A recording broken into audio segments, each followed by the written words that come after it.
It's the ultimate in team bowling. The PBA League. 8 teams made up of the world's top pros, each trying to capture the prestigious Elias Cup.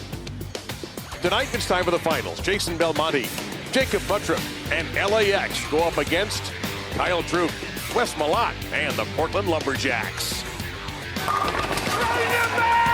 Both teams doing whatever it takes to be named PBA League champions, so get ready. The battle for the Elias Cup starts right now here on FS1.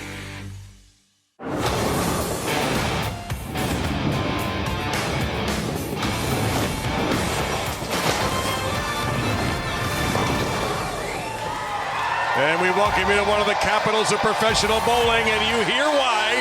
Portland, Maine, Bayside Bowl, the house. The Pinheads have arrived, and they're here to see the culmination of 3 nights of live coverage of the PBA League.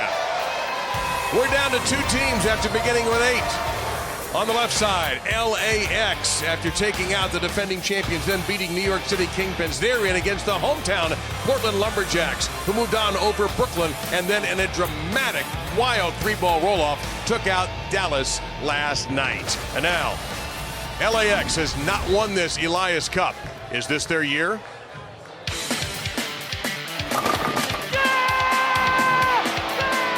LAX.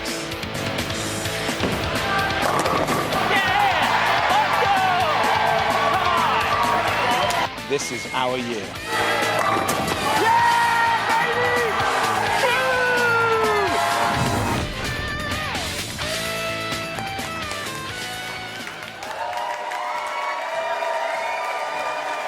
Are you ready?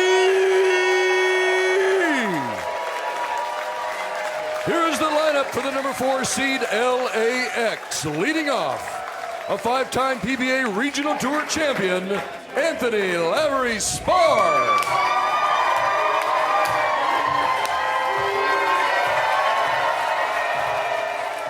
In the number 2 position, he won the 2019 USBC Masters, Jacob Buttroff.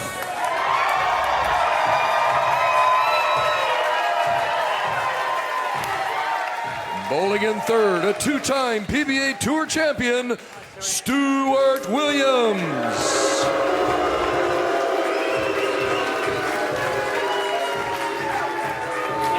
Bowling fourth, he holds the all-time record for career major championships with 11 wins, Jason Belmonte.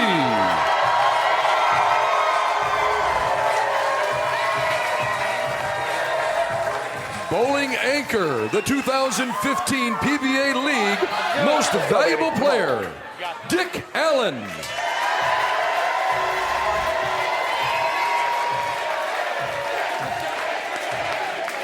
Please give it up for the LAX team manager, Andrew Kane.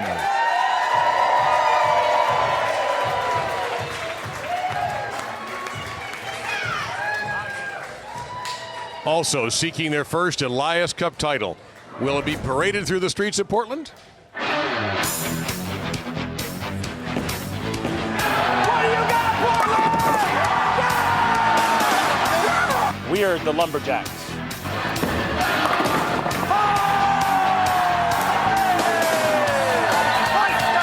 Chopping down the competition.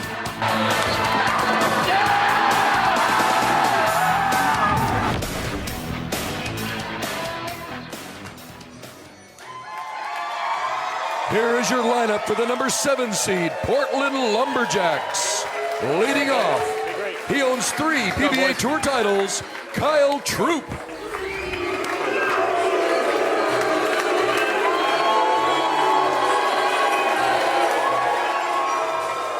Bowling second, 2018 Men's World Championships Masters gold medal winner, Mitch Hoope.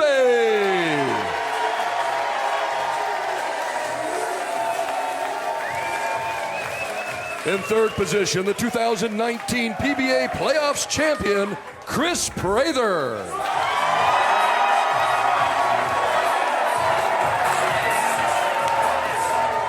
Bowling in fourth, the 2015 U.S. Open champion, Ryan Simonelli. No, baby. Let's go.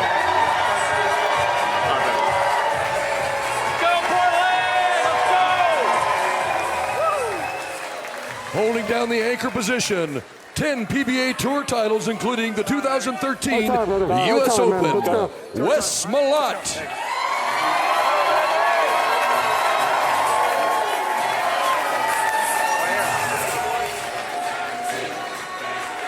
The Lumberjacks team manager, a 3-time amateur World Bowler of the Year, USBC Hall of Famer, Tim Mack.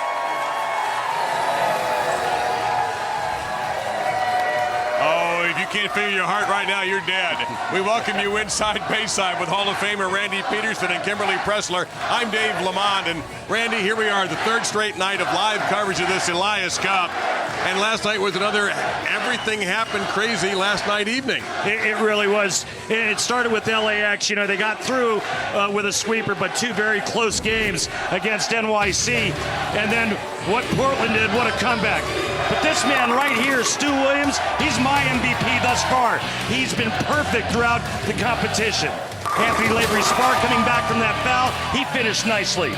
And then Belmonte just being Jason Belmonte, the greatest bowler on the planet. Dick Allen ran into a little trouble, missed a 10-pin. They got away with that first game, and then game 2, he needed good count to mark, and he got it.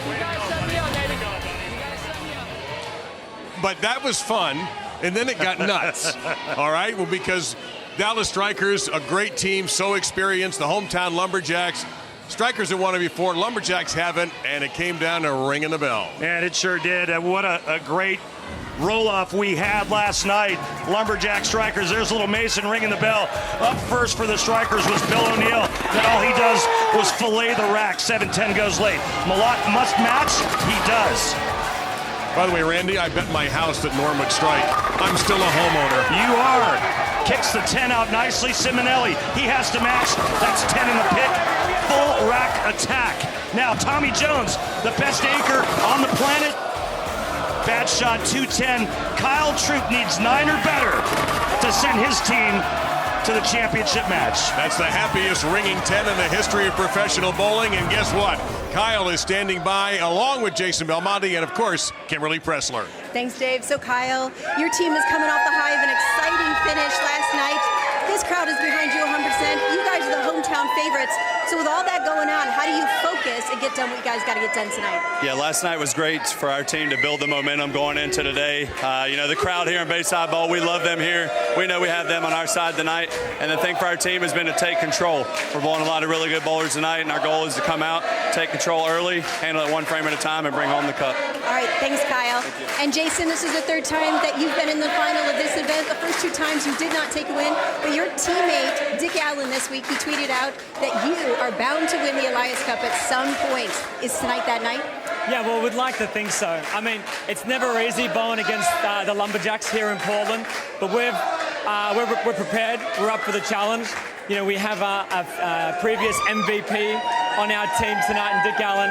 Hopefully we give him a chance to step up and throw a shot to win, because I think he's capable of doing it. All right, well, good luck to your team tonight, guys. This is going to be great.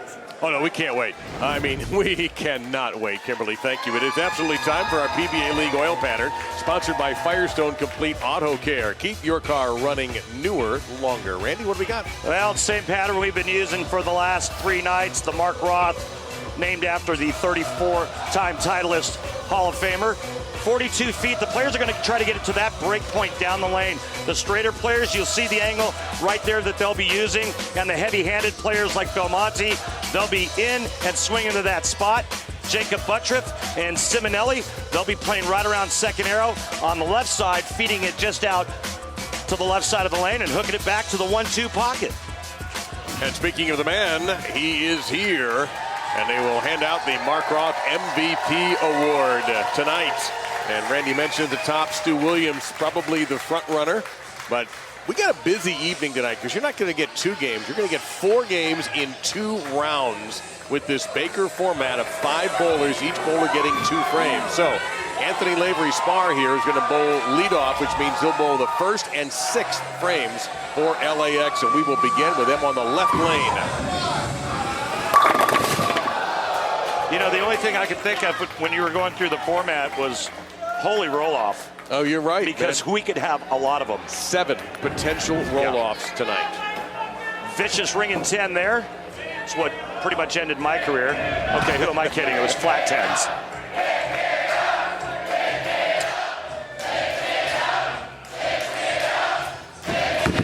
That was a funny little bounce out of the hand, but he was able to get that massaged over to the 10-pin. That happens when we start with a spare. Now for the Lumberjacks, they'll go to their energetic leadoff batter, Kyle Troop. Kyle looks real intense tonight. Very focused.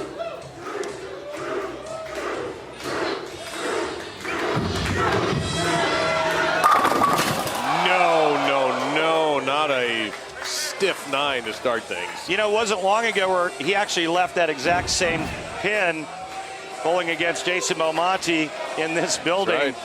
during the PBA playoffs. It ended up costing him. So spares to get things started. Really nice shot there. This is the race to 2, which we're going to be looking at here. So you win one game, you get a point. You win the second game, you win 2-0, you've won a round. You got to win 2 rounds. And it gets more complicated after that. And Buttriff will get a tap! The no-tap tournament ended. Well, he's playing pretty deep, too. He's almost in the 3rd arrow. And watch this pin action here. Off the sidewall. Little nosedive into the ankle of the 3-pin. Wow. That's, again, starting on Tuesday night, we've seen some crazy late strikes. Mitch Coupe. Yep. And then you get a powerful flush like that. Real high rev rate, 482, almost 500 rev rate. Well, here he is, the man we've dubbed Mr. Perfect. Stu Williams has had 8 chances and has thrown 8 strikes the first 2 nights. I'm not sure I've seen Stu throw it better than we have the last 2 nights. And like you said, 8 for 8. So, and coming off of that second place finish to Jacob Buttriff in Lubbock just a couple of weeks ago. He brought all that good stuff with him here into New England.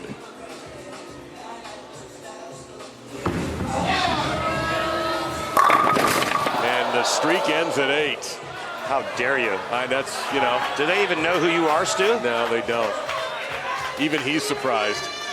Now he should be. Right? That bell, by the way, you saw in your shot a moment ago, if we have a tie, 1 game each, and we have to go to a roll-off, that bell gets rung. That is a Bayside Bowl tradition.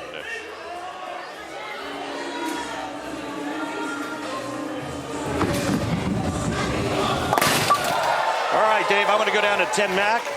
Hey, I'm looking for that 77-time world champion over 30 different countries. Tim Mack, can you hear Randy? I can hear you, Randy. How's it going up there? Tell me what you see early on. Well, listen, I think there's some nerves going on right now, but there's been a lot of quality shots from both teams. We got to really stay ahead of the transition and try to stay ahead of the moves. Thanks, Tim. PBA playoff champ Chris Prater, another wraparound 10. Timmy made a great point. This is such an charged atmosphere that I'm not surprised that he touched on nerves being part of this. And Tim is a former athlete himself and obviously was an accomplished bowler, and he was a football player at Penn State, so he understands pregame nerves. I think the mindset is a little bit different now as well because of the change in the format. It's not so much of a sprint anymore because now it's 2 rounds of 2 games. And Prater dubbed the Shark by those in Portland who have come to admire his fine game. So you win game 1, you earn a point. You win game 2, you earn a point. If we're tied after 2 games, the winner of the roll-off will win that. If the team split 2 rounds, a 1-bowl roll-off will determine our champion. So we have 2 rounds in this race for 2 points. Here is the great Jason Belmonte. What kind of shape will he give us tonight?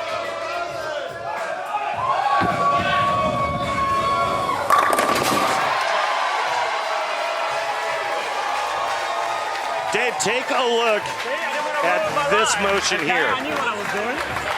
Unlike what you did yesterday, I bit my tongue. I was going to say, hey. He's covering half of Maine. That is from Portland to Booth Bay to Bar Harbor and back to Portland. Ryan Simonelli will take a somewhat more direct and occasionally violent approach into the pocket. Yes, sir.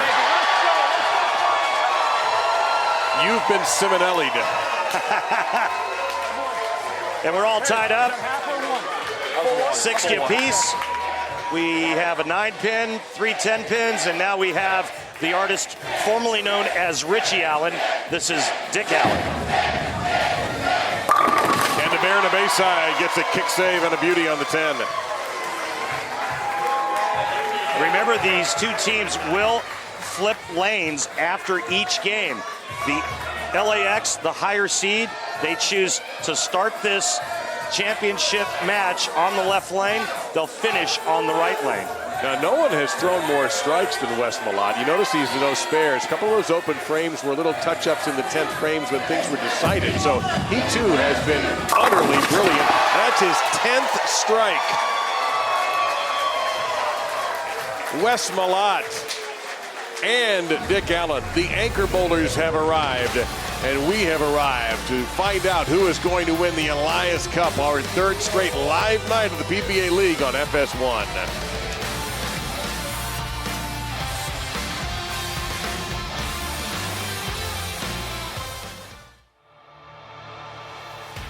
The PBA on FS1 is sponsored by Go Bowling. For promotional offers, tips to improve your game, news, or to locate a bowling center near you, log on to gobowling.com. The night sky of Portland, Maine, and then we go inside to Bayside Bowl, the Elias Cup Finals. Portland versus LAX, and it is time for Randy Peterson with tonight's track technique. Well, we're going to take a look at two polar opposite players and really focus on their follow-throughs. You're real strong, Ryan Simonelli on your left, and that violent follow-through. And watch how soft and subtle this follow-through is from Stu Williams. And look at some of these lines. Look how much tilt Ryan Simonelli has. And he's a great athlete. You can see just how low he gets and how much knee bend he's using on, and how much pressure that knee is actually taking. Stu a little bit more upright, not as much knee bend. But the big difference with these two players is right there. Two players getting it done two completely different ways. So we get ready for the 6th frame. So the leadoff bowlers come back for their final frame of the game. If you bowl first, you bowl 6th. Second bowler 7th, 3rd, 8th, 4th, 9th, and your anchor man 5, and of course the 10th. Been a great year for Anthony. That doesn't hurt either. A breakout year for Anthony. And I'll tell you what, if you can get it done on the left lane, it's a big advantage, and we've seen that throughout the competition. Yeah, after the first couple of nights, or the first game and a half or so, we noticed it was about a 16% higher striking rate on the right lane than the left lane. Remember last time up for Kyle, he left that ugly 9-pin. Not this time. This time, it's personal. That ball went through the pins and created a black hole in the pit.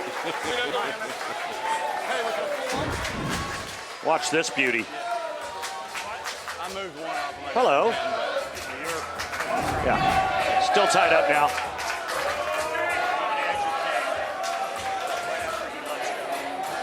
Buttram. Big turn. Ringer on the 7. All right, going down to the 5-time member of Team USA, Andrew Kane. What are you seeing out of your team early on?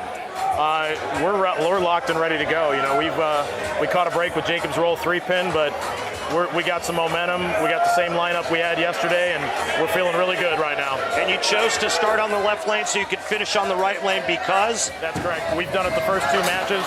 We've still seen a lot more benefit if we go to a roll-off to being on that right lane. Thank you, Andrew. Good luck. Thanks, Randy. Just a quick reminder about our format in this race for 2. We have 2 rounds tonight, so we're going to have 4 games. Winner of game 1 earns a point. You get a point for game 2. If tied after 2, you roll it off 1 ball for 1 point. And if you split after 2 rounds, we'll roll it off. And whoop-ay, takes down the 10. And by the way, you could not win the first 3 games and still win the Elias Cup. True. 6 going to the sidewall, taking care of business for the smooth stroking Mitch Hoope. So I have to ask, because we were talking earlier tonight before we hit the air about the lineup for LAX. Andrew Kane is sticking with what got him here, but Dick Allen admittedly did struggle a little bit last night. Would you have done anything differently?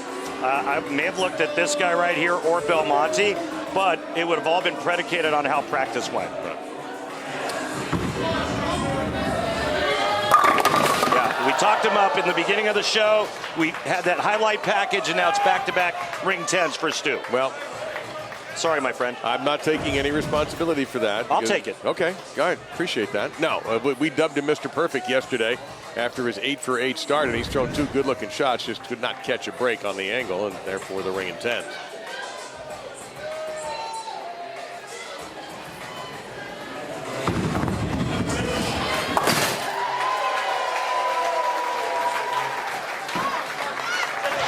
Way too much angle.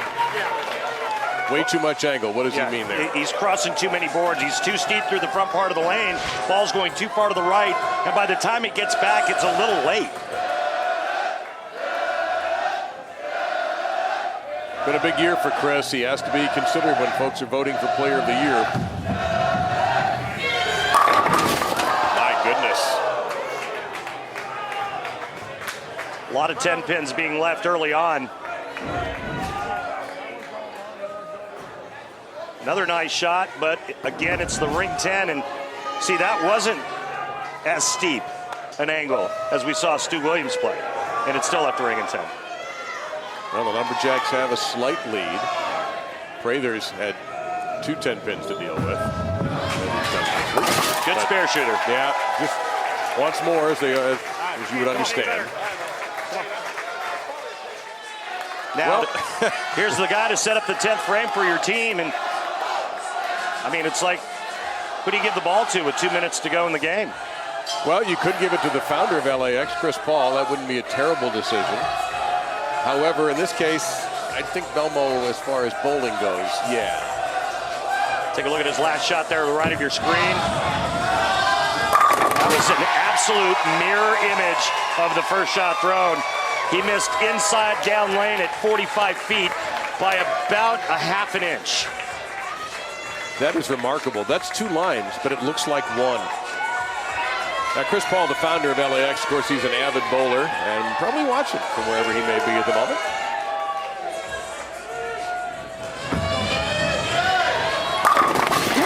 Little kiss on that 7. Little late kick, and now no matter what LAX does in the 10th frame, they cannot shut out the Lumberjacks. Max score 238 for Dick Allen and his squad, 249 for Portland.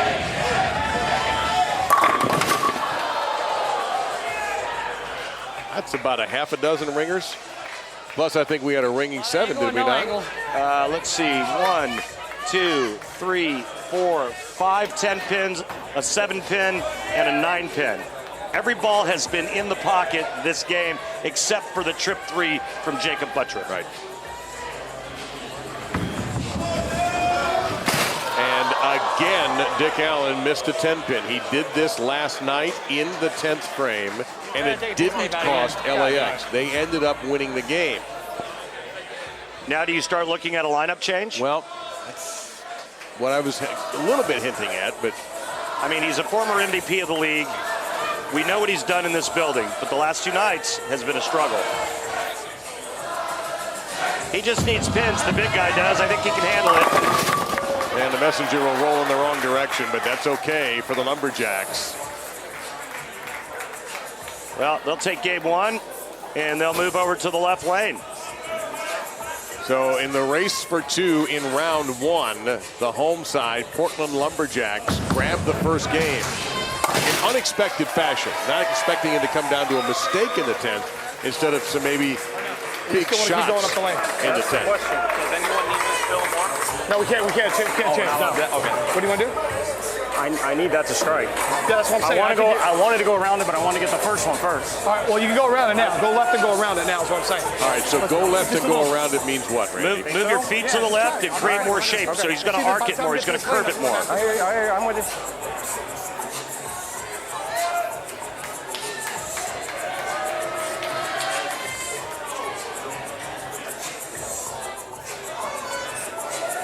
So Wes Malott, this shot has no factor in the competition, but this is for Wes to feel good about himself and to feel good about what he needs to do out there when they return to that right lane. But now they'll switch lanes.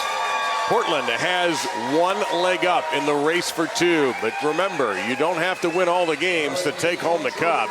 So LAX is very much in it. The Lumberjacks take advantage of a late mistake. Mitch Hoope was solid for Portland. And the Lumberjacks take the first game of our four-game night.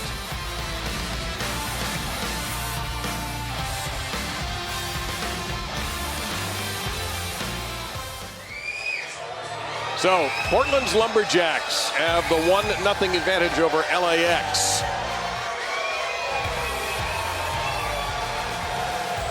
.228-206. Again, a surprise mistake in the 10th frame really opened this game up and allowed Wes Malott. He didn't have to worry about striking in that 10th frame to put things away for Portland.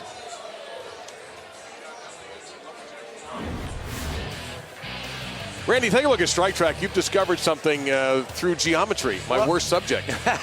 Well, what I really like about what the Lumberjacks are doing is the right-handers are kind of mirroring one another. Wes Malott is just a little bit right of Prather, but he's going to move in and try to arc it a little bit more. And what this does for this team is it actually gives them a very good read with every shot that's thrown, except obviously from the southpaw Simonelli. So LAX, now you've got to ask yourself what may be going through the mind of Andrew Kane, a multiple-time Team USA member, an excellent bowler in his own right, and whether he'll be making any changes. And you know what? We got somebody who's going to ask him that right now, Kimberly Pressler. Thanks, Dave. So, Andrew, that 10 pin on the left lane was not your team's friend, but you guys are now moving over to the right lane. Have you decided if you're going to do any lineup changes? No, we're not going to do any lineup changes for this game. You know, worst case scenario, we still have another match to go. Confident in the way we've played this out with our team, and I got every confidence in the world that if we need Dick Allen in the 10th frame, he's going to be there. All right, thank you so much. Good luck to you guys. All right, Andrew and Kimberly, thank you very much. So Andrew Kane sticking with what brung him as the sort of the expression. It's actually you dance with brung. Yep. Dance for the one you brung? Yep. I never bring anybody, so. No, I never dance. Yeah, I end up dancing by myself. Yeah. Thank you, Billy Idol. And that doesn't look very good either. Yeah, no. Yeah. And by the way, bravo for the Billy Idol reference. That was good. I like that. Yep. You know, and I think that's the right move right now for Andrew Kane. You know, there's no sense in jumping the gun just yet. Okay. Final troop left lane. Look out, 4-9. Kind of what we saw last night when they made the switch. They didn't anticipate that lane hooking as much as it did. This time Kyle pays for it, goes through the nose, leaving the 4-9.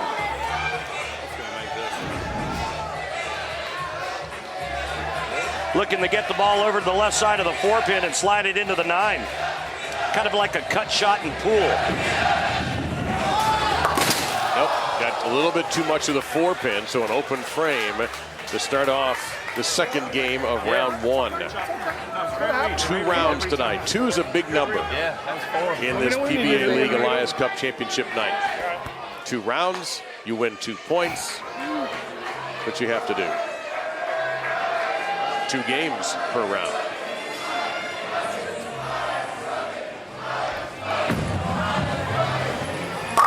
Oh, man, lavery-spahr, pretty looking shot, maybe a little too deep, but. Boy, does he have a violent move going to the pocket.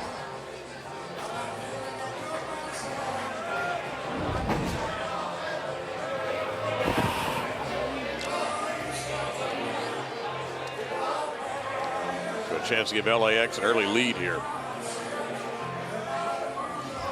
That little stutter step there in the middle of his approach is very unique.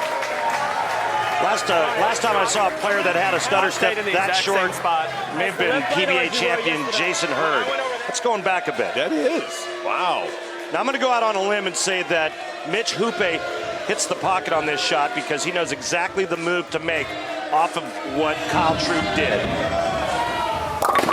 Okay, and I'm wrong. Yeah, he was a little light, and for the third time in this competition, we have seen that leave. Chris Barnes left it in a big situation where he needed a strike to win. Tommy Jones left that last night in the roll-off, and now Mitch leaves it here. Come on, make it happen here. Let's go.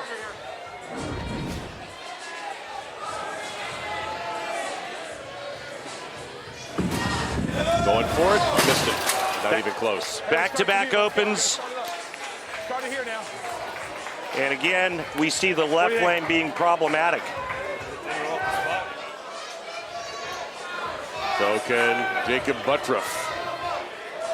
I'm sure the word unorthodox has been used to describe his style. It is certainly individual, and it is certainly successful. Messenger delivers. At 25 years old, he already has 7 tour titles and a major. They can't do that. Captured his first major earlier this season, winning the Masters.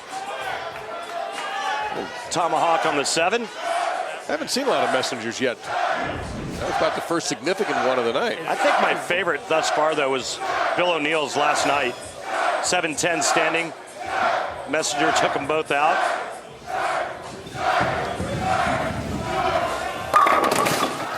Man, that was good. What I really liked about that shot was he really backed the speed down to make sure that the ball read and got some traction on that slick left lane. He has to be asking himself, what else do I have to do? Yeah. He's had nothing but ringing 10s.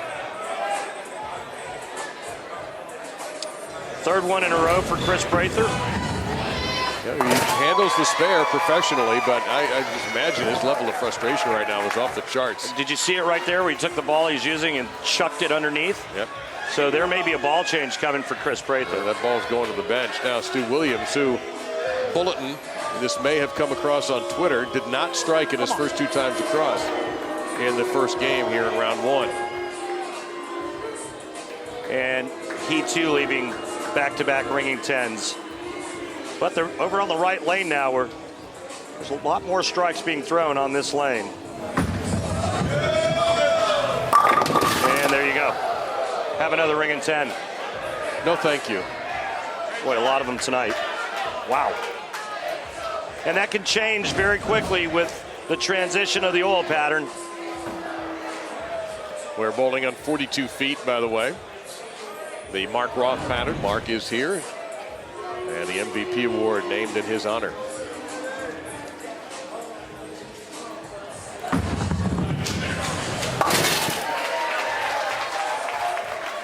In just 2 days, one of the greatest fighters of our generation puts his legacy on the line as Manny Pacquiao battles undefeated world champion Keith Thurman in the can't-miss fight of the summer. Saturday at 9 Eastern, live on pay-per-view, or you can order it on the Fox Sports app. I know Thurman's undefeated, but I'm still going with Pacquiao. I got to take Thurman. I'm going to go with youth in this battle. Need a strike badly. Oh! Little mixer.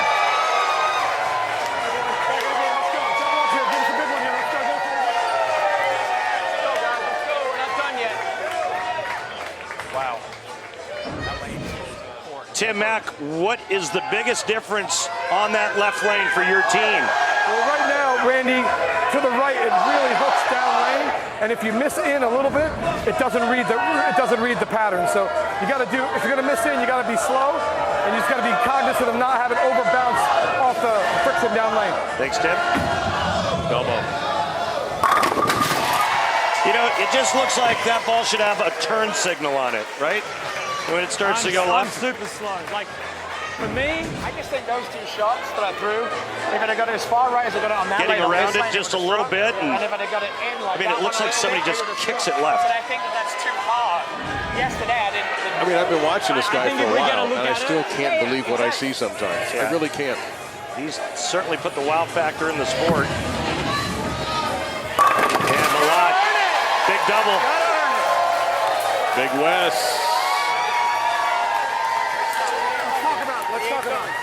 Let's talk about it. You know, we talked about performers who have always shined in PBA League, and Wes Malott would be in that category. It's been up and down for Dick Allen. He liked that shot a lot. And he needed that shot for a little confidence boost. And now he's got to stare down another 10 pin. He's missed 2, one tonight, one last night, and both times in the 10th frame.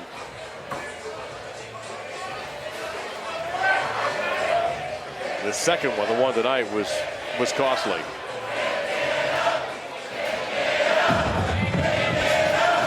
No trouble there.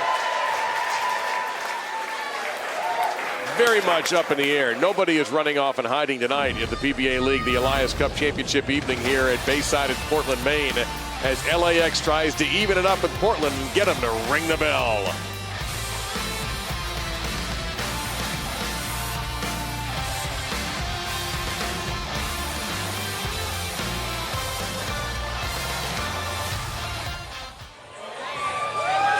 Well, there's some Jason Belmonte fans in the building tonight. There's the Aussie flag, and we'll tell you about Flow Bowling, your exclusive home of PBA's Extra Frame, and features live streaming of all Go Bowling PBA Tour and PBA 50 Tour events. Up next on Flow Bowling, live coverage of the PBA 50 Dave Smalls Championship Lanes Classic from Anderson, Indiana.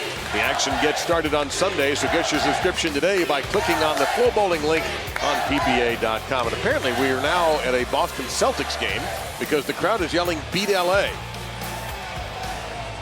New England not liking anything from LA. I remember those days. I grew up being a huge Laker fan, obviously growing up in Southern California, and back in the Showtime days. I half expect Kevin McHale to try to take out Jason Belmonte as he took out Kurt Rambis if McHale were here. That was spectacular. Back we go to the top of the order, and Kyle Troop in game 2 with Portland up 1-0. Big shot here. Right back in it. Oh, this is double picker. No, it's an autographed pick. Oh, let's go, Portland. Oh, that's awesome. Well, he briefly, during the break, loaned Jacob Buttriff a pick. It seemed like that worked for Jacob in the background there. Anthony Lavery-Spahr, not a candidate, but he's cool with it.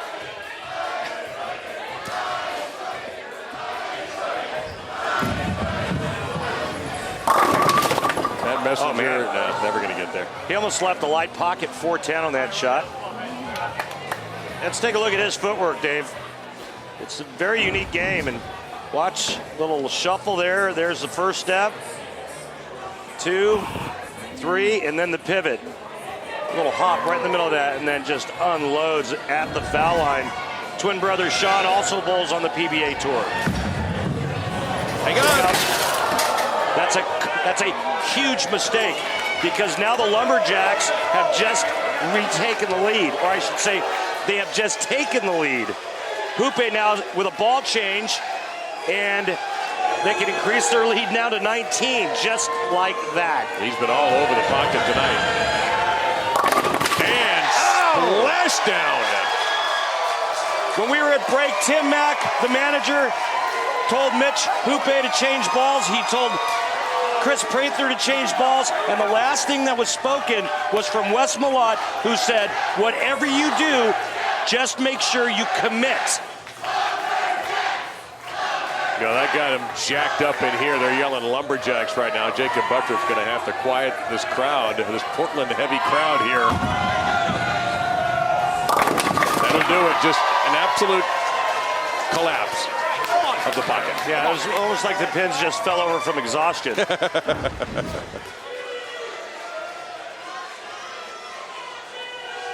His patented purple urethane ball going down the lane. And now Prather, ball change for him. Oh, is he overdue for something other than a ringing 10? Be a good time to strike right here.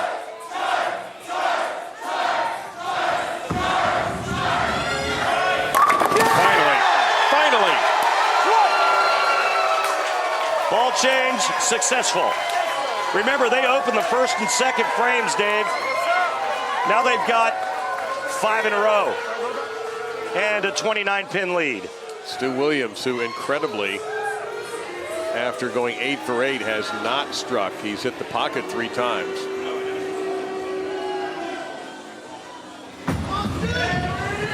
That's got to hurry. And the Messenger will go in front of the 10, never really a threat. Short pin. Mr. Perfect's hit a wall. Yep. Has yet to strike tonight. And all 10 pins. Wasn't bad. I didn't like the way that it was going down the lane. I thought he was a little bit too far left. Here, Jason Belmonte didn't like the shot at first, I'm sure. Yeah, Stu Williams didn't look like a guy who thought he threw his best shot there. Belmonte has been utterly brilliant tonight for LAX, but really nobody else has stepped in besides him. Buttress had some good strikes, but at the moment, Portland is getting a little bit more balance out of their side.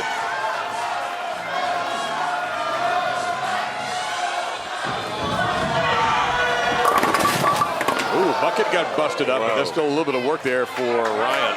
Let's go down to Tim Mack. Timmy, how are you guys able to turn this around after back-to-back open frames? Well, we made 3 ball changes. 2 ball changes. We made a ball change with Mitch, and we made a ball change with Prather.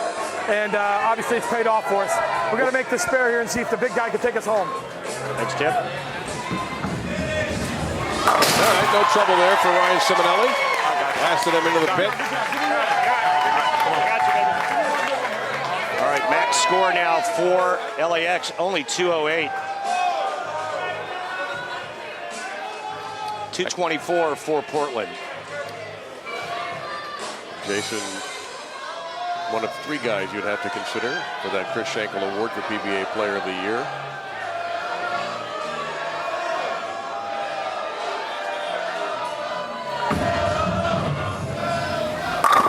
That ball should come with a tour guide. He turned his back on it about 5 feet before the ball hit the pocket. We're going to get a shot at this. He's just lacing shots right now, one after another. Again, that one within a half an inch down lane of the shot before it. Wes Malott, any mark will do. Yeah, that's just it. Jason's efforts may not be enough. If Portland wins this, they will be halfway to the title. Oh, goodness. Collision, and then down goes Frazier. Wes decided to go straighter on that left lane in this game. You see some of his other teammates are farther left and hooking it a little bit slower speed. Wes decided to stay right, keep the speed up, and go more direct.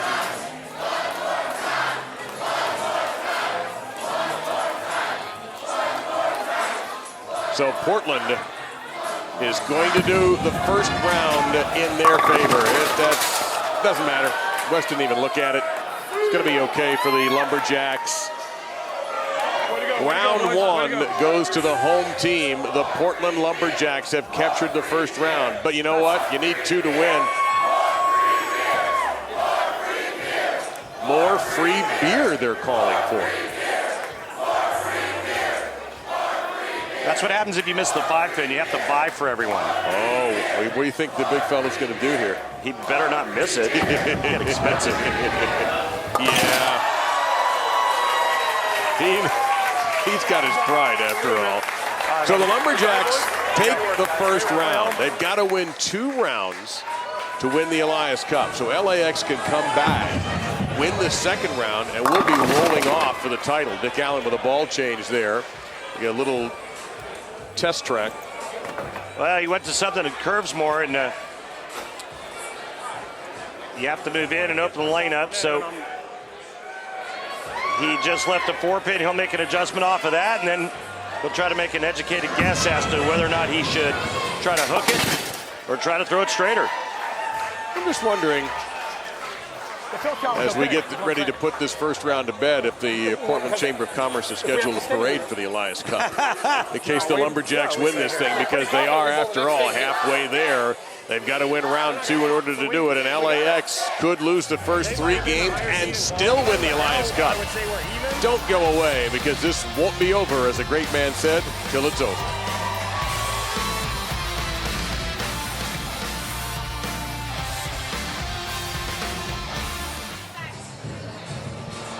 There it is, the Elias Cup. That's going to be hoisted by one of these two teams tonight, the Portland Lumberjacks, who won the first round, or will it be LAX? Can they rally and win the second round to force that one ball, or maybe in the case of last night, multiple shot roll-off that we had in order for Portland to get through?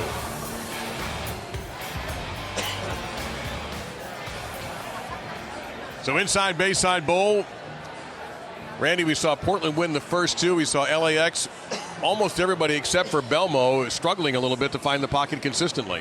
Well, and then when they do find the pocket, all they do is leave ringing tens. Everybody but Belmo hasn't figured out the right way to shape their bowling balls to get their balls to strike when they do get to the pocket. Jacob Buttripp, he's thrown some strikes, but some of them have been kind of iffy. You know, he rolled the 3-pin in game one. Last strike we saw him throw a real light mixer, so it doesn't look like there's a whole lot of confidence on the side of LAX right now. And Portland goes to a big ball change, and that worked out for them very well in the back half of game two. Yeah. Well, it's time for our Go Bowling fan tip of the week with Randy, and I'm going to jump in on this one with you too, Part, because we've got National Bowling Day coming up Saturday, August 10th. Hey, remember, Go Bowling will be on Fox and Friends to chat, bowl, and have fun. Free bowling coupons can be claimed at GoBowling.com or Go Bowling social media channels beginning August 5th. And those free game coupons valid through August 31st. Of course, National Bowling Day has been observed the second Saturday in August now since 1956. And there are more exciting things happening with Go Bowling. The week after National Bowling Day is Go Bowling's NASCAR race at the Glen takes place. And a lot to celebrate about the sport as well and how this year has gone. So we got the managers have a little bit of time to think. I'm going to put you in the seat of Andrew Kane right now. Are you making any changes for LAX? I think you have to. I think it's time that you put the number one player on the planet in that anchor position. And at least, if nothing else, you've got that rock you can lean on. You've got that go-to guy in the right spot. And I think a lineup change right now is something that needs to happen to shake things up. So will Andrew Kane make that change? Tim Mack, we think he's going to stick with a pat hand. He understands things are going his way right now, but don't forget, LAX can still force the roll-off and can still win this thing. Over the Lumberjacks lock it down for their first Elias Cup title. Round two coming up next on FS1.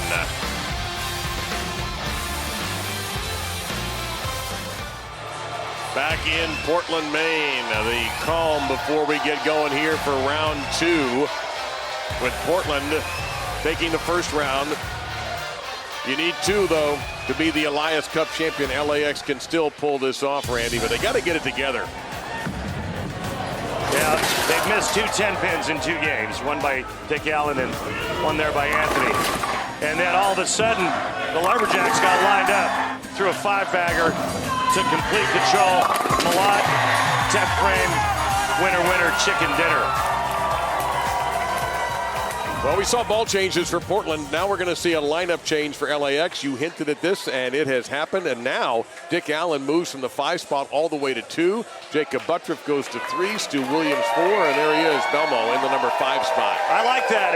And I think Stewie's going to figure out a way to get the 10 out. And I think they're going to get right back in this. But then again, I've thought of a lot of things over the years. I've never known you to be wrong.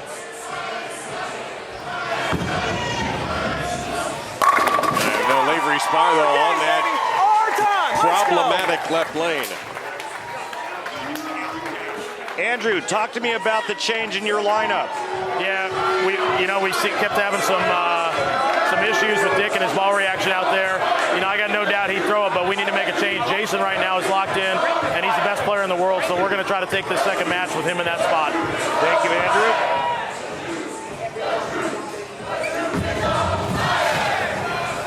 The troop is on fire. Look at the rev rate, a blistering 539. I just can't get over the recovery after back-to-back open frames in game 2 of that first round. Troop leaving the 4-9, hooping 210, and then the next thing you know, they win that first round. And Dick Allen still can't buy a strike. His credit cards are not being accepted right now in this building, and that's a surprise. So to give you a reminder of our format tonight, we've already had one round go by. We're now in round 2. If you get a game, you get a point. You get another game, you get another point, and you win. But if we're tied after 2 games, the winner of the roll-off earns a point. And that's what we're looking for now, a chance for a roll-off. That's what LAX is going to have to force. Otherwise, Portland will win it all. But the other thing that's kind of fun, and look at this. Mitch is from Canada. You know who did that? His dad did that. That's awesome. Oh, that's great. And he's going to leave a 4-pin. I was going to quote Slapshot, but then I realized I don't think I can quote any line from that movie on TV. better to play it safe. Yeah, Andrew Anderson standing over there near the sign.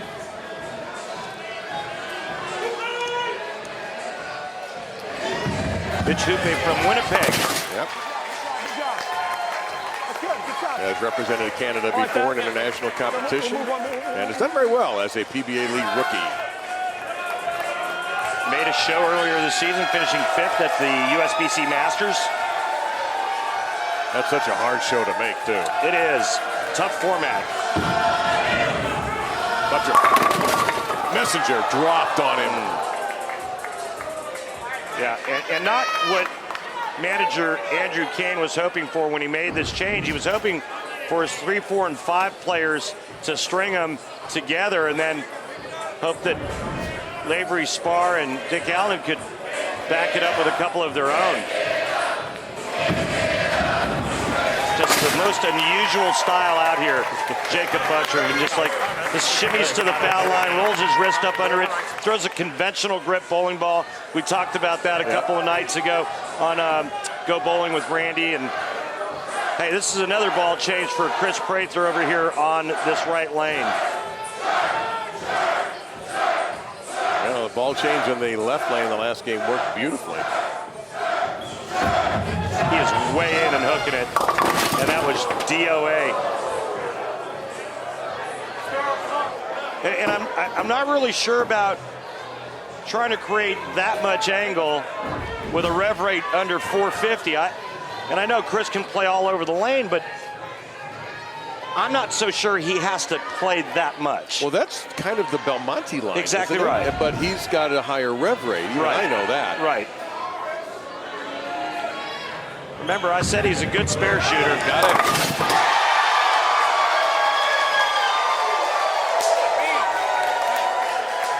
And that is going to be our hammer tough spare replay. I mean, this is almost like I knew what I was talking about. Chris just gets the ball over to the left side of the head pin, cuts it into the 10, and the ball takes out the 2-4. That's a big boost for his side, a big boost for Chris's confidence. I think Tim Mack is counseling him on another ball change. And here's Stu.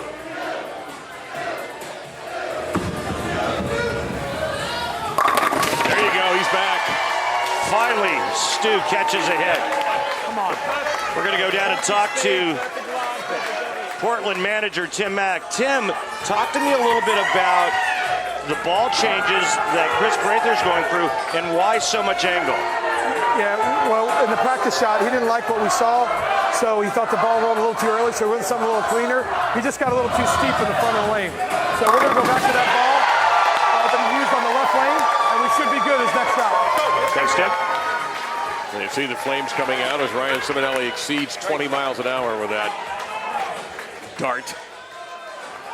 But LAX enjoys a small lead. And Belmo tonight, man, has he been something.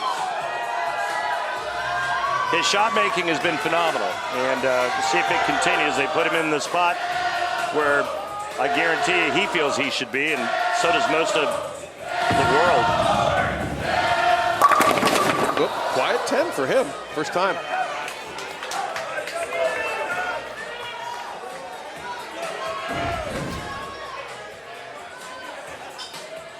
When you walk it off like that, you usually like it, and you don't see Belmonte leave weak 10s very often.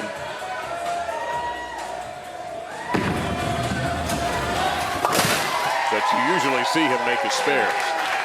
Now, I want you to watch the angle that Wes Malott plays on this shot. because I think it's something that Chris Prather can mirror very easily. Saturday in FS1, we got an MLB doubleheader. Pete Alonso powering the Mets to take on the Giants, and Anthony Rendon and the Nationals against Ronald Acuna Jr.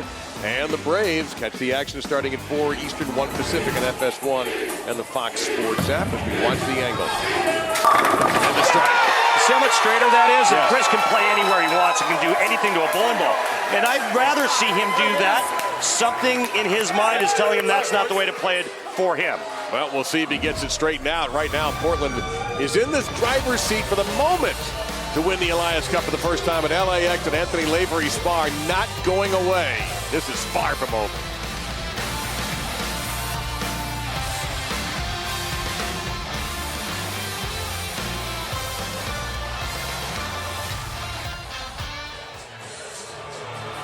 Time for our Columbia 300 fun fact. Since its inception in 2014, 4 different players have won the PBA League Mark Roth MVP award. Mark in the foreground there. PBA Commissioner Tom Clark next to him. Chris Barnes has done it twice. Dick Allen, Tommy Jones, and Norm Duke. Randy, there's some interesting conversation going on during the break.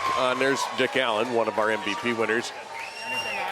Wes Malott, Tim Mack, and Chris Prather. Is it like a 5-board move for you?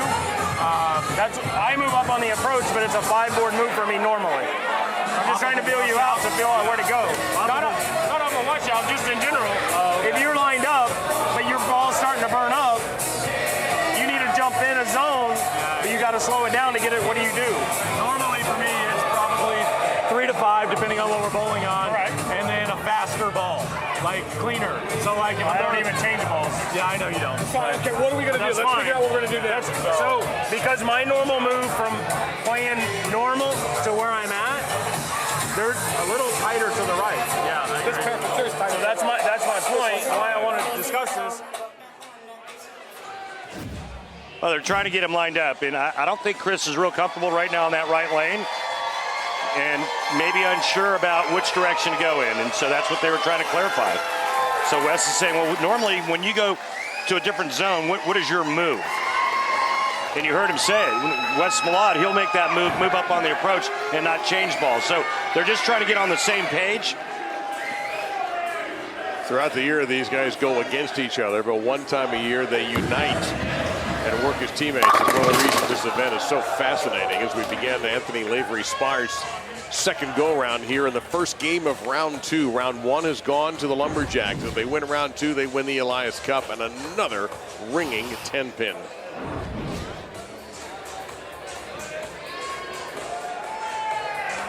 How many of those do you think Lavery-Spahr has left today or tonight? 3? He covers it. We've had 2 single pins, 2 10-pins missed by LAX. Anthony doing one of them, Dick Allen the other, and that was his 4th. Yeah, and it was up there, no doubt about it. Kyle Troop now got to the playoffs, got a bad break on a 9-pin, and lost to Belmo in the round of 16. Chris Prather, ultimately your playoff winner, $100,000 here in Portland. Well, this young man got him to the championship. That was last night. He needed 9 or 10. He got 9. Ooh! A little ankle biting being done on the 10-pin there. And that puts LAX down 18 now. That's a big shot. Watch this. This could be flagged for clipping.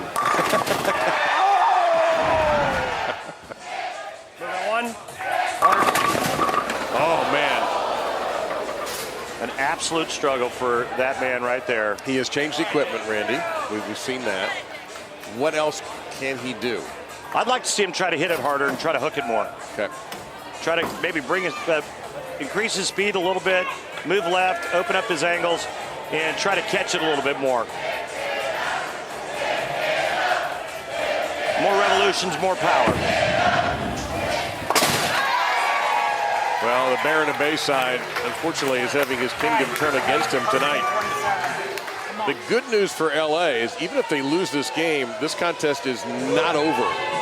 They can still win the second game, win the round, and then win. We can have 2 roll-offs here, is what I'm trying to tell you.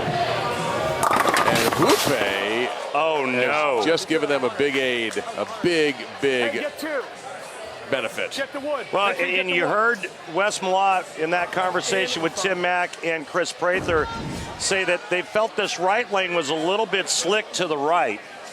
And you got to be careful when that happens because you get it into that zone and he'll do exactly what Hoope did right there, 2-8-10. They counseled him to go for the count, so he'll try to take out the 2-8 he did.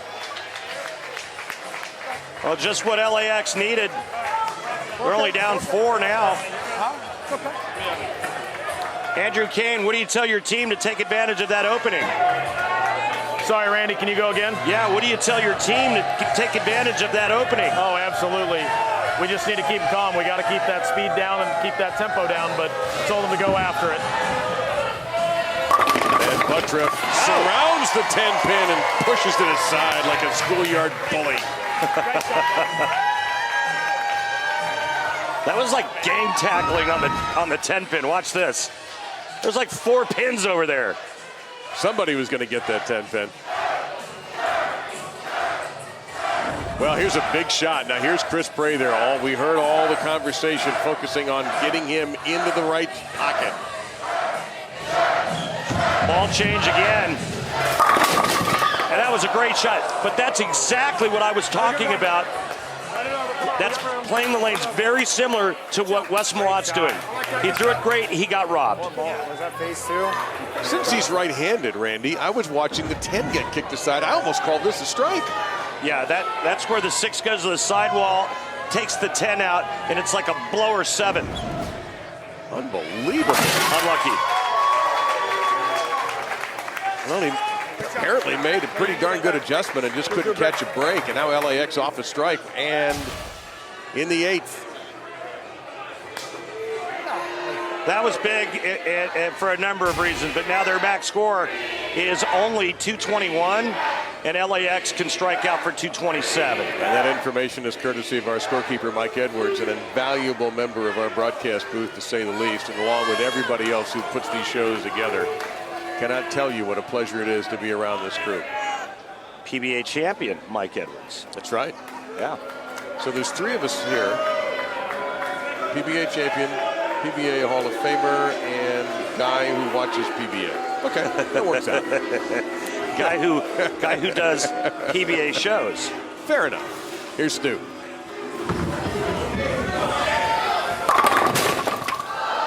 Really? Man. He's thrown some great shots tonight, and he's got nothing to show for it. 10-pin. 10-pin. 10-pin. Keep going. 10-pin.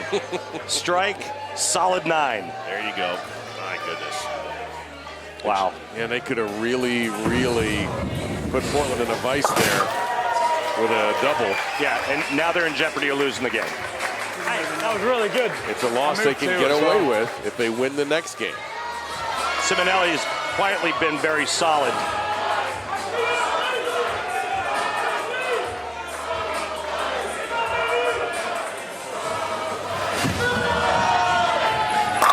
He struck all but 1 shot tonight. Yeah, he's been absolutely fantastic. The one he missed, it wasn't very good. It was he left behind 3 pins, but everything else he has just chopped wood.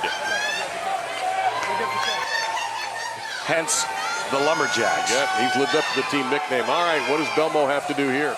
Well, Belmo has to strike out to force Wes Malott to get the first strike and count in the 10th frame.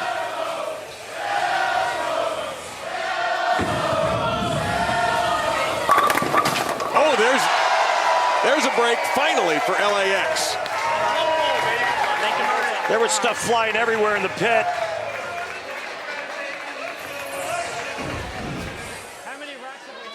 He's going to take to the air a couple more shots, and maybe this last shot, but watch the pin action here. Good grief. Taking a re-rack, he's going to make Wes Malott wait as long as possible. And again, another strike here puts him in the 200s, and that would force Wes Malott to get the first strike in the 10th frame. Well, a few more capable in the anchor position than Malott. But Jason right now is milking the clock. Lumberjacks had complete control of this game until the 7th frame. LAX yet to double. And they didn't double again.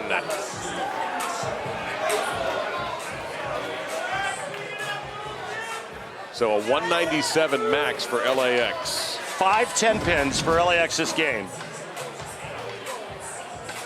And 2 for Belmont in this game, after being moved into the anchor position. That was a great reaction, by the way. I don't know if you caught that. He knows where Charles is. I don't know if you caught that, but that was priceless. Just the sarcastic, thank you. Goodness. Any mark will do. Well, Wes Malott's been in this position a bunch of times. You need to mark an 8 to knock down game 1 and put Portland on the precipice of their first Elias Cup.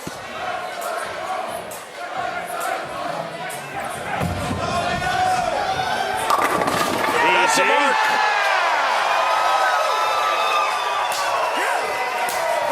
You got one, I got one. Is this the year of the Lumberjacks? The hometown team. Yeah!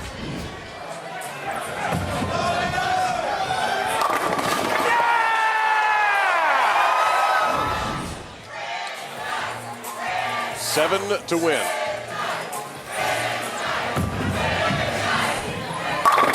That's 10. More than enough. And the Lumberjacks have taken the first game of round 2. You got to win both rounds. You got to win 2 games. For Portland, LAX can still do this, however. The amazing thing is, it is not over for LAX. You know you're good when you just walk away and start cheering your own shot before it hits the pins. He turned away and he said, one more, Portland. That guy there, yeah, he's really good. Wow, what control. All right, LAX, guess what? If you're concerned about their chances, you know what they can do? Jason Belmonte and his team can win a game. Then they can win a roll-off. Then they can win another roll-off. And then they can take the Elias Cup.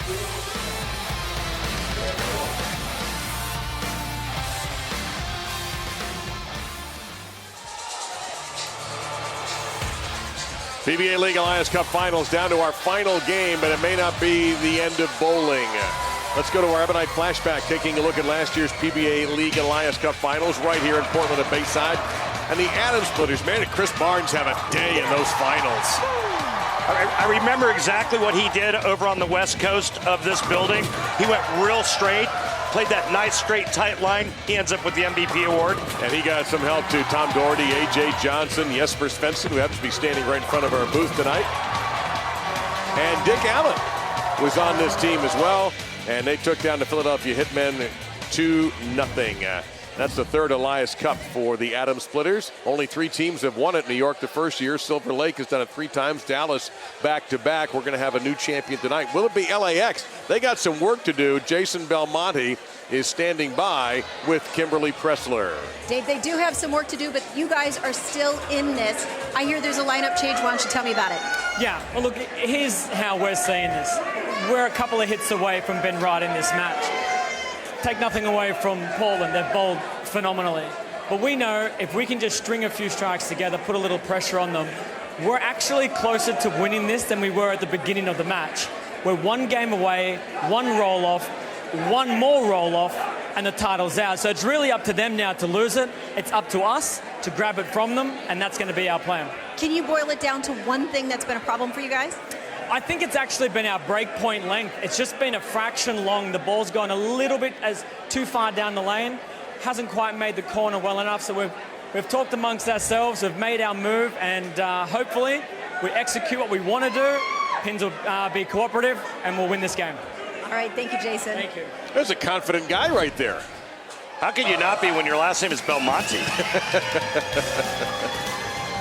But he made a great shot, but yeah. His point is spot on. Their break points are too far down the lane, which makes the ball come in behind the head pin, and that's the perfect ingredients for leaving 10 pins. Here's the new LAX lineup. Dick Allen and Lavery-Spahr swap first and second, and then do the 3, 4, and 5 spots identical. No change from Tim Mack, the Portland Lumberjacks manager, who's seen his team win all 3 games so far.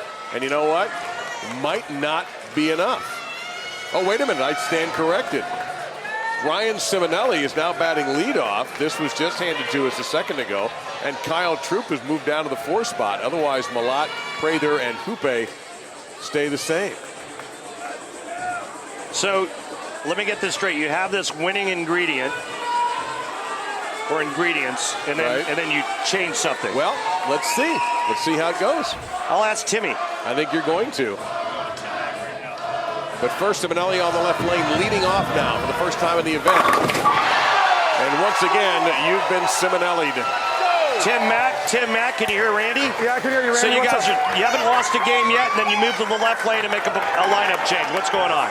We didn't like Ryan's look. Ryan thought that it was a little more tricky. He had to be a little more perfect on this left lane.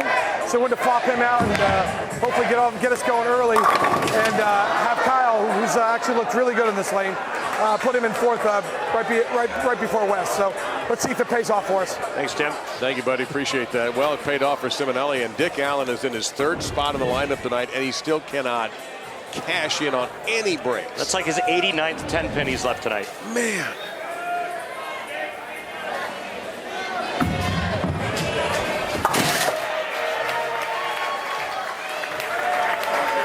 Well, tonight, he's been about as lucky as a bald guy finding a gold comb. You know? I mean, just nothing has gone his way. Now, Mitch Hoope's last go-around on the right lane didn't go well. He left the 2-8-10. That's how you come back. And that's how you stack 2 strikes together.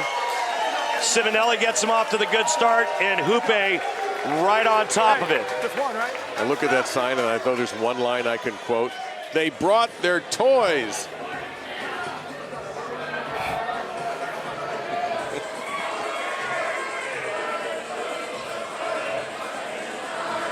So Lavery-Spahr.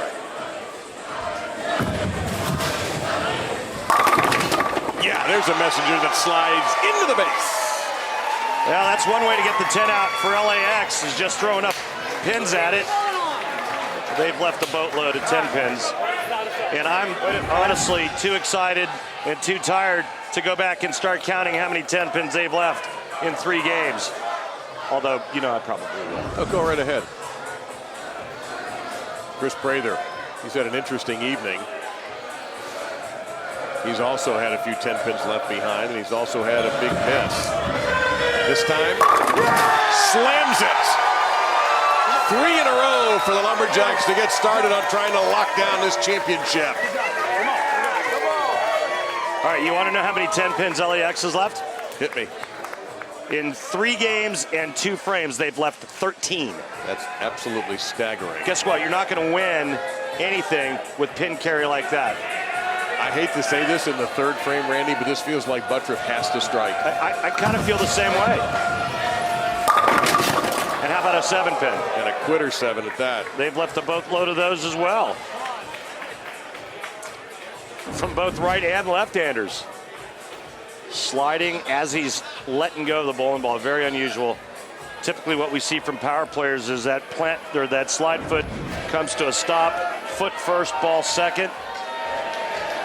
But this kid sure knows how to bowl, doesn't he? Yep. Look out. All right. Got a piece of it and hung on there. Stayed on the tightrope. Well, if you get 4 in a row here, Every little bit that you can. and we see that is a tightrope right there. The Walenda brothers approved.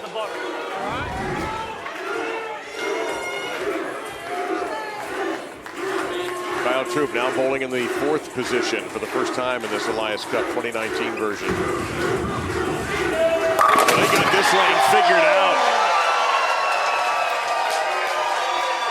And with the Lumberjacks having the first 4 strikes in this match, and should they roll a perfect game, everyone in the country can receive a free game of bowling courtesy of Go Bowling. Just simply head to gobowling.com and register for the Go Bowling Free America promotion. Andrew Kane, what do you tell your team to turn this around? You guys are running out of frames. We might be, Randy, but they're 1 hit away from being behind us. We've got a shot to get back in this. All right, this is the best game of our lives, and we just got to bowl it. Thanks, Andrew. 14. This is freaking ridiculous. It's unbelievable. 10 pins. It's unbelievable. It really is incredible because it doesn't matter which guy is throwing it for their team. I mean, I'm not sure the last time I've seen carry this bad for 5 players on the same team. 5 world-class players, champions, major champions.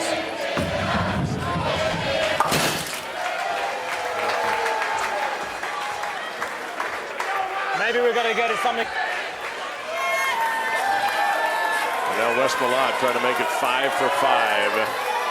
And you see what he has done. He could be your MVP frontrunner. Yep. And the open frames were just fillers. They didn't really matter. When they've needed him, the big nasty has been there.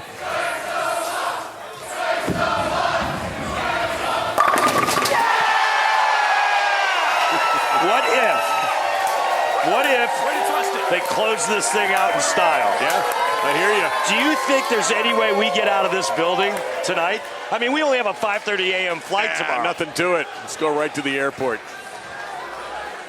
They may storm the court, so to speak. That happens.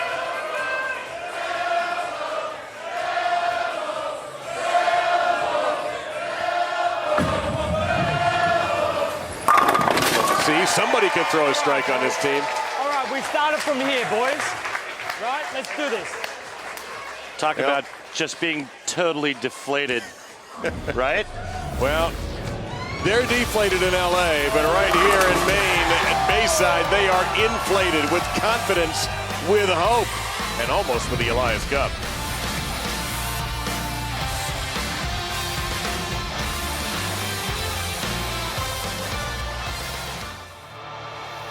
The PBA on FS1 is sponsored by Go Bowling. For promotional offers, tips to improve your game, news, or to locate a bowling center near you, log on to gobowling.com. The Elias Cup may be paraded through the streets of Portland. I'm just suggesting it. I'm not saying that we'll be able to make it, Randy and I, but we'll be there in spirit. If the Lumberjacks can hold on, they do have a sizable lead through 5, but you know what? Their manager, Tim Mack, is not letting up. We bowl like we're behind. All right? One shot at a time. That's all we need. One shot. One shot from everybody. Be who you are, be who you are, be who you are, be who you are, be who you are, and I'll be who I am. All right? Let's hunker down and let's take us home out of commercial. Let's go. All right? You know, if you can't get inspired by Tim Mack, then you're a lost cause. Yeah. You know what? And when he says I'll be who I am, that is who he is. Yes. Upbeat guy, positive. Sounds like a guy who used to play fullback at Penn State. Absolutely correct, sir. So Ryan Simonelli was moved by Tim Mack to the leadoff spot for this game on the left lane. Ryan's had a spectacular evening tonight. Been solid throughout.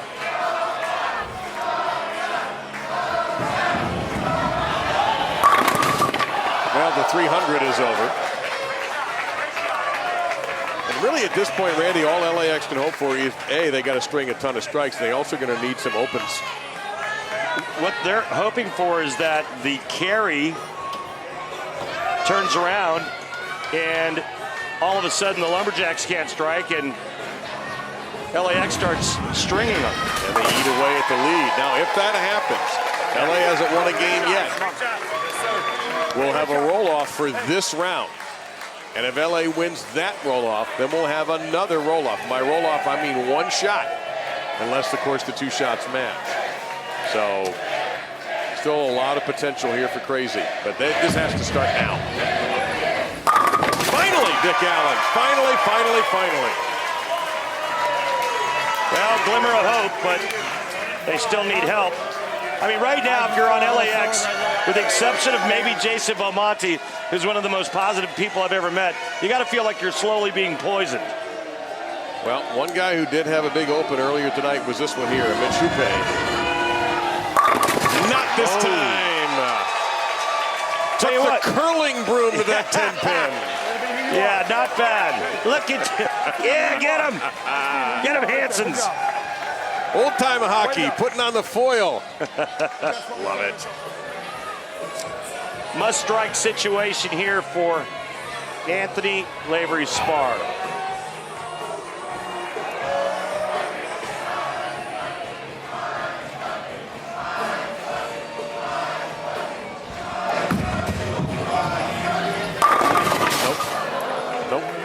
It's been that way. It's what, 15 10-pins now? Yep. For LAX just tonight? It's gross. That's not a word I expected to hear you say. Well, it's because I can't curse. Yeah. It's just not, it's not pretty.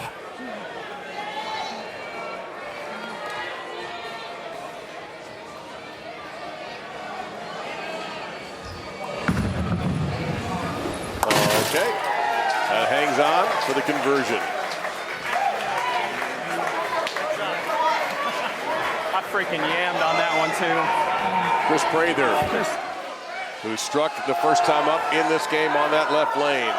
I tell you what, I think that talk that Chris and Wes had, along with Tim Mack, really settled him in and gave him a real good picture as to how to play the lanes.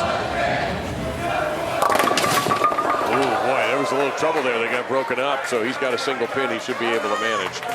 And you know what's funny is that didn't look all that bad, but again, you're right. It was a nice break, only leaving the 2-pin.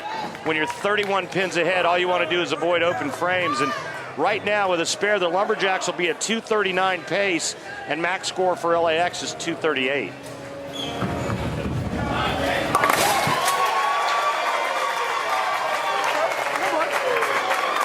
I moved and I didn't mean to. See, and I didn't think it looked all that bad. He said I moved and I didn't need to. Checked off of him. Second guessing himself after that. Now here's Jacob. Rather see that than have him stay where he was. Lanes break down. He goes right through the nose for big 4, right? Beautiful. He hammered on that one. Absolutely gorgeous. 542 on that rev rate. Still alive. Watch the finger, Jacob.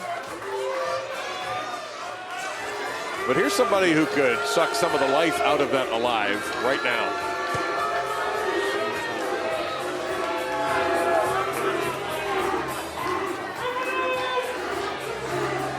It's a big shot here. Look out. Okay. All right. It's kind of like watching a football team run out the clock with 3-yard gains. Yeah. They're not ready to take a knee yet. Game's not over. They're milking the clock. We all know what happens when you play prevent defense, though.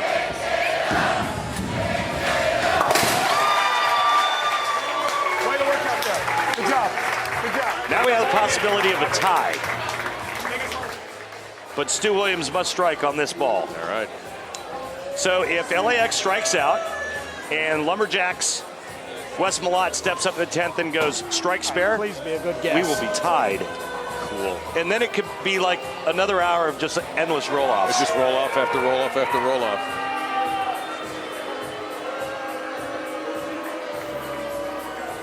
Gotta have it. Gotta have this one.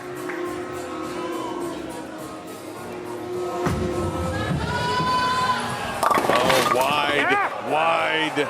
First time he's missed. First time he missed the pocket. It looked like he kind of got it in, and the ball just sailed. It just sat there and hydroplaned all the way down the lane. Watch this. So this doesn't get all that far to the right. You see that? Yeah. And the folks down in the stands are starting to figure out the score. But right now, LAX's max score is 218.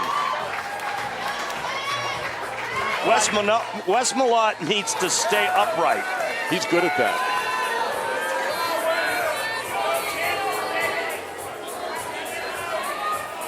It's not official, Randy, but if I had a vote, that guy has to be the MVP. He did it again. And you can take the Elias Cup on a parade down 4th Street.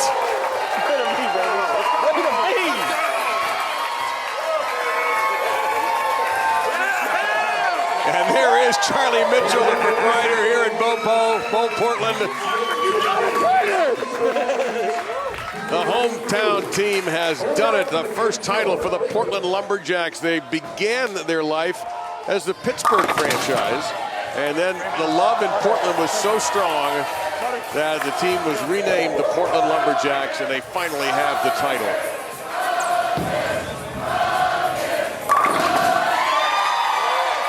How good was he? Utterly magnificent. I mean, I've got to believe he's going to be the MVP. He's my MVP vote.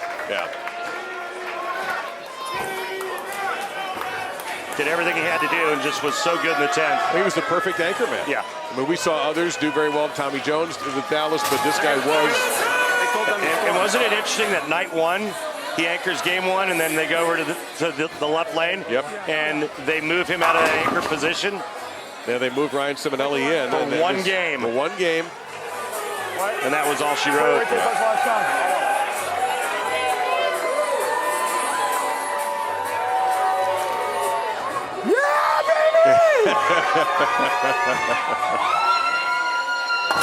Well, Jason Belmonte couldn't even make everything go down for him today. That was just brutal. More 10 pins left. I mean, that's the story for LAX. Watching the top player in the world have to shoot a 10 pin. It's over.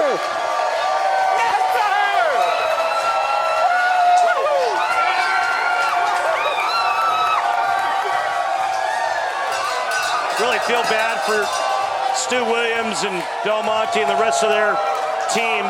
They got 0 breaks tonight. It was all Portland all night long.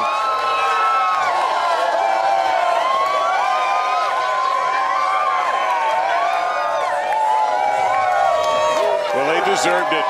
Every player came through with a significant contribution tonight, and then when you had to have the big guy at the end, the anchor man, the cleanup hitter, whatever cliche you want to use, whatever term you want to use, Wes Malott came through in studly fashion.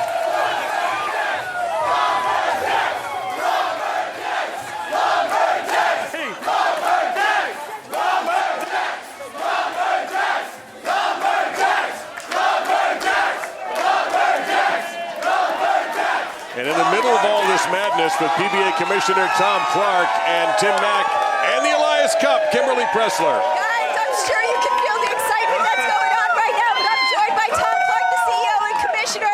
Please do the honors. That was awesome. What a performance. Timmy, you brought it home, man. You brought it home. You got the...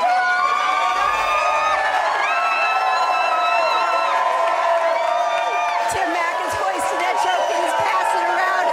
Tim, it's been 7 years that you've been manager. This Portland town is showing you love and how much they appreciate it. You guys finally have it. Put this night into words. Amazing moment. I can't be more proud of my guys. Just in a surreal moment that we're experiencing right now. Charlie Mitchell, Bayside Bowl. Everybody here in Portland has been so fantastic. We finally able to bring home the championship to Portland that they so much desire. I can't thank so many people to thank. Go Bowling, Fox Sports, you guys are awesome. Oh my God, what a moment. We loved it. You guys put on an amazing show tonight, but right now, I'd like to start off with giving that MVP. Would you please do the honors, Mark Robb? Hometown favorite team, Lumberjacks, goes to Strike a Lot, Wes Malott. 2019 MVP, Mark Robb. Wes,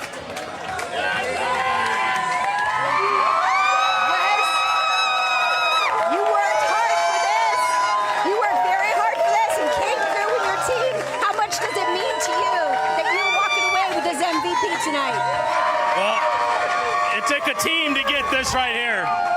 And before the match started, the man Mark said, go get it done. When the man says get something done, you got to get it done. And I'm glad we were able to do it for Portland, and these guys have supported us all the way through, and I'm glad to finally bring it home to them. Congratulations to you guys. Go out and celebrate in Portland. It's not like Portland needs a reason to have a party. They really don't, especially not this building. But yeah, they're going to have a party tonight. The roof will be on fire on that third floor above Bow Pole here. What an evening of great bowling by the Portland Lumberjacks, captained by Tim Mack, and a very, very deserving championship team. They beat an LA team with maybe the two players of the year in Buttriff and Belmo. Of course, they have Chris Prather on that side, and it was a huge victory for the Portland Lumberjacks.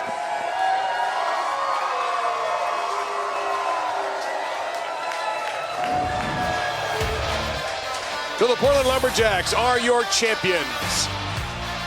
Ryan Simonelli brought the muscle. Wes Malott brought the strikes, the MVP. Kyle Troop, the energy and the talent. And it all worked out with the shark, Chris Prather. And the Lumberjacks, your champions. For my partners, Randy Peterson and Kimberly Pressler, my thanks to our remarkable crew and the Twin Towers of Tulsa. I'm Dave Lamont saying thank you from Portland, Maine.